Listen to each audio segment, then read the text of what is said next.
ಎಲ್ಲರಿಗೂ ನಮಸ್ಕಾರ ಸ್ನೇಹಿತರೆ.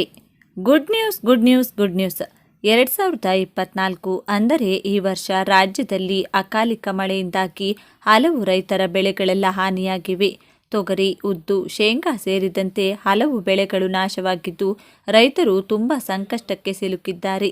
ಇದೀಗ ಬೆಳೆ ನಾಶ ಆದ ರೈತರಿಗೆ ರಾಜ್ಯ ಸರ್ಕಾರವು ಭರ್ಜರಿ ಬಂಪರ್ ಗುಡ್ ನ್ಯೂಸ್ ನೀಡಿದೆ. ಹೌದು, ಪ್ರತಿ ಎಕರೆಗೆ 25,000 ರೂಪಾಯಿ ರೈತರ ಖಾತೆಗಳಿಗೆ ಜಮಾವಣೆ ಮಾಡಲು ಮುಂದಾಗಿದೆ.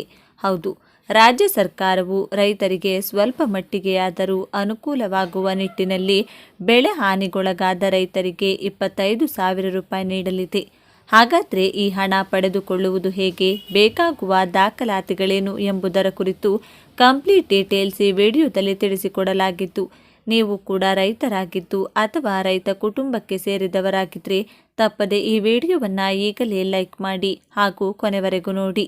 ಮಳೆಯಿಂದ ಬೆಳೆ ನಷ್ಟಕ್ಕೊಳಗಾದ ರೈತರಿಗೆ ರಾಜ್ಯ ಸರ್ಕಾರ ಪ್ರತಿ ಎಕರೆಗೆ 25,000 ರೂಪಾಯಿ ಪರಿಹಾರ ಕೊಡಬೇಕು ಎಂದು ಬೀದರ್ ದಕ್ಷಿಣ ಶಾಸಕ ಡಾಕ್ಟರ್ ಶೈಲೇಂದ್ರ ಬೆಳ್ದಾಳೆ ಆಗ್ರಹಿಸಿದರು.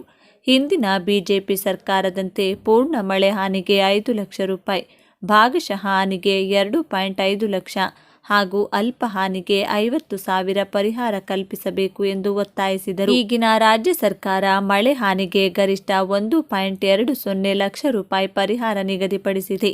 ಜನರಿಗೆ ಅನ್ಯಾಯ ಮಾಡಿದೆ.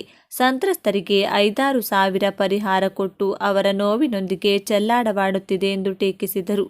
ಸಂತ್ರಸ್ತರಿಗೆ ಪರಿಹಾರ ಕೊಡುವಲ್ಲಿ ರಾಜ್ಯ ಸರ್ಕಾರ ನಿರ್ಲಕ್ಷ್ಯ ತೋರುತ್ತಿದೆ. ಕಳೆದ ತಿಂಗಳು ಅತಿವೃಷ್ಟಿಯಿಂದ ಹಾನಿಗೀಡಾದ ಸಂತ್ರಸ್ತರಿಗೆ ಪರಿಹಾರ ಒದಗಿಸಿಲ್ಲ. ಅಧಿಕಾರಿಗಳು ಕೂಡಲೇ ಬೆಳೆ ಹಾನಿ ಸಮೀಕ್ಷೆ ನಡೆಸಬೇಕು. ಕಾಲಹರಣ ಮಾಡದೆ ಪರಿಹಾರ ವಿತರಿಸುವಂತೆ ಸರ್ಕಾರ ಜಿಲ್ಲಾಡಳಿತಕ್ಕೆ ಸೂಚಿಸಬೇಕು ಎಂದು ಒತ್ತಾಯಿಸಿದರು. ಬೀದರ್ ದಕ್ಷಿಣದಲ್ಲಿ ಒಂದು ವಾರದ ಮಳೆಯಿಂದಾಗಿ 1,000 ಎಕರೆಗೂ ಅಧಿಕ ಪ್ರದೇಶದಲ್ಲಿನ ಉದ್ದು, ಸೋಯಾಬೀನ್, ಕಬ್ಬು, ತೊಗರಿ ಮೊದಲಾದ ಬೆಳೆಗಳು ಹಾನಿಯಾಗಿವೆ.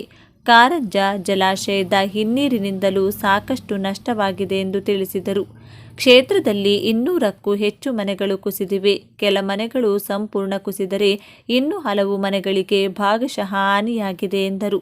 ಮುಖಂಡರಾದ ಅನಿಲ್ ಪನ್ನಾಳೆ, ರಾಜರೆಡ್ಡಿ ನಾಗೋರೆ, ಸಂಗಮೇಶ, ಕಂದಾಯ ನಿರೀಕ್ಷಕ ನಾಗರಾಜ, ಗ್ರಾಮ ಲೆಕ್ಕಿಗ ಆಯೂಬ್ ಹಾಜರಿದ್ದರು. ಈ ಮಾಹಿತಿ ಈ ವಿಡಿಯೋ ಇಷ್ಟ ಆಗಿದ್ರೆ ಲೈಕ್ ಮಾಡಿ, ಶೇರ್ ಮಾಡಿ, ತಪ್ಪದೆ ನಮ್ಮ ಚಾನಲನ್ನು ಸಬ್ಸ್ಕ್ರೈಬ್ ಮಾಡಿ. ಧನ್ಯವಾದಗಳು.